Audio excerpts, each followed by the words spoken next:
Everyone wants to look young. Skincare routines, fitness protocols, cold plunges, the list goes on. The anti-aging industry is massive and the desire is real. You want to feel vital, you want to stay sharp, you want to look at your blood work and feel like you're ahead of the curve. If you're really serious about longevity, you've probably already started going deeper, tracking your biomarkers, maybe getting one of those full body MRI scans. Here's the thing about those scans. Most people go looking for the obvious stuff, the tumors and artery plaque, the things that show up as red flags. A friend of mine had her full body scan done recently, got her results back, and the doctor pointed to the section of the brain, the prefrontal cortex, and said there was a little atrophy there. And he said something that really made me think. He said, "That's normal for your age." I spent years studying neuroscience, and I work with high performers, founders, executives, people at the top of their fields who are starting to feel something slipping that they can't quite name. Slower recall on things, less patient, quicker to react, chalk it up to stress, or getting older, my memory isn't quite what it used to be. Here's what the research actually shows. The prefrontal cortex, the part of your brain responsible for attention, decision-making, emotional regulation, and impulse control, starts losing volume. It starts earlier than most people realize. But here's what the doctor didn't say. He didn't say it was inevitable. He just said it's normal. And we used to say the same thing about muscle loss. Think about it for a sec. 20 years ago, age-related muscle wasting was just accepted. People got older, they got weaker. That was the story. Then resistance training research exploded. Protein timing, progressive overload, strength work, into your 70s and beyond. We started accepting muscle loss as destiny. Sarcopenia, it really starts in the 40s. It starts to get harder to build muscle. Muscle atrophy starts to occur over time.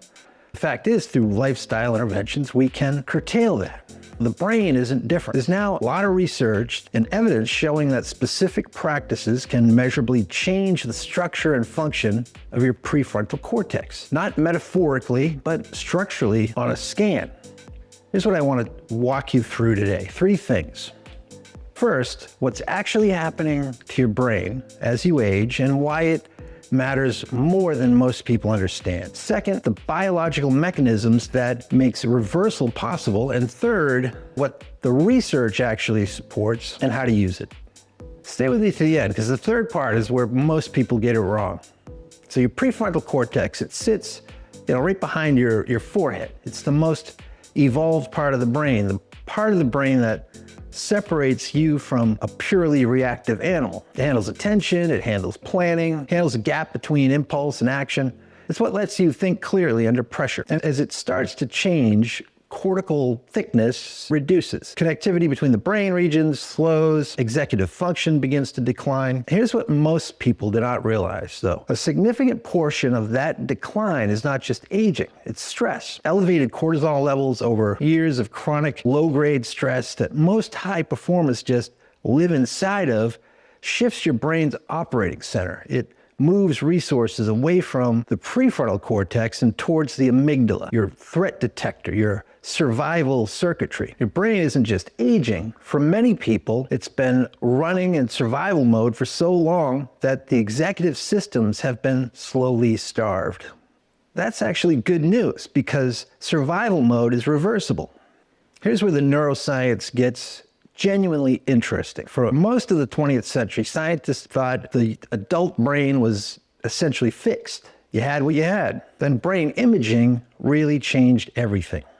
What research has found, including teams at Harvard Medical School and Mass General Hospital, is that the brain continues to reorganize itself through life. It forms new connections, it can increase gray matter density, it can change structurally in response to what you practice. And one of the most replicated findings in this space involves meditation. Long-term meditators, when scanned, consistently showed structural differences compared to people the same age. More cortical thickness in regions tied to attention and self-awareness, better functional connectivity. They even found that in tests where they would apply like some kind of a small electrical stimulation, that people who meditated ranked the pain level much lower than people that didn't meditate. In some studies, their brains looked younger on the scan than people the same age who don't meditate. Right now, you're probably thinking, okay, I'm not a monk. I'm not going to go do a silent meditation every day, or you don't need to. People think meditation is about relaxation. That is not what the research is measuring. What meditation trains, specifically focused attention and mindfulness practice, is meta-awareness, the ability to notice what your mind is doing without being dragged around by it. You observe thought instead of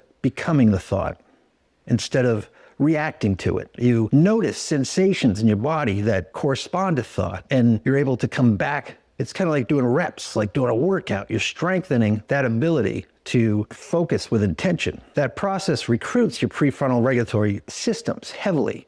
Every time you notice your attention has wandered off and you bring it back, you're running a rep for executive control. You're literally training the circuitry that stress has been eroding. Think of it this way. If chronic stress is the thing slowly weakening your prefrontal function, meditation is the direct counterweight. It downregulates cortisol, it rebalances the autonomic nervous system, it shifts the brain away from survival circuitry back towards prefrontal regulation. Harvard developed a framework called SART that maps this progression. It stands for self-awareness, self-regulation, and eventually self-transcendence. It kind of creates a way to measure mindfulness as opposed to some kind of ambiguous thing. Each dimension strengthens the prefrontal architecture. But here's what most people are missing.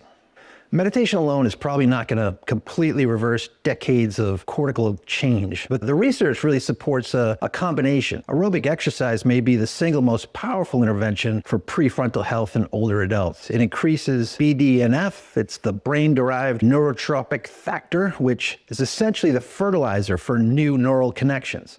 Resistance training adds to that effect. Sleep is non-negotiable. This is when your brain consolidates, clears waste, and repairs. Chronic sleep deprivation accelerates exactly the kind of prefrontal decline or atrophy that we see in a scan. Social connection matters at the neurological level. Isolation activates threat circuitry. Genuine connection signals safety, and safety is the precondition for your brain to allocate resources towards growth instead of defense. And cognitive challenge, learning something generally hard, not just consuming content.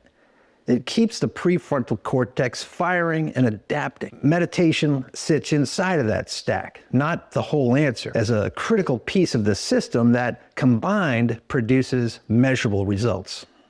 The studies that show most significant brain change in older adults are the ones with multiple factors at play simultaneously. Not one intervention, a lifestyle. Now, this is what I really want you to think about. The doctor was right. The atrophy in the prefrontal cortex is common. It's normal in the statistical sense, and it happens to most people. But normal and inevitable are not the same word. Now, we stopped treating muscle loss as inevitable. We stopped treating cardiovascular decline as something that you just accept. The research on brain aging is now pointing in the same direction. The brain responds to training. Decline can be slowed, and in some measurable ways, it can be reversed. You're not going to think your way to a younger brain. You have to practice your way there. Okay, so your prefrontal cortex starts changing earlier than most people realize. A significant driver of that change isn't just aging, it's the chronic stress eroding your executive circuits over time. And the research on meditation, exercise, sleep, and connection, and cognitive challenge shows real measurable effects on prefrontal structure and function. This stack matters more than any single intervention.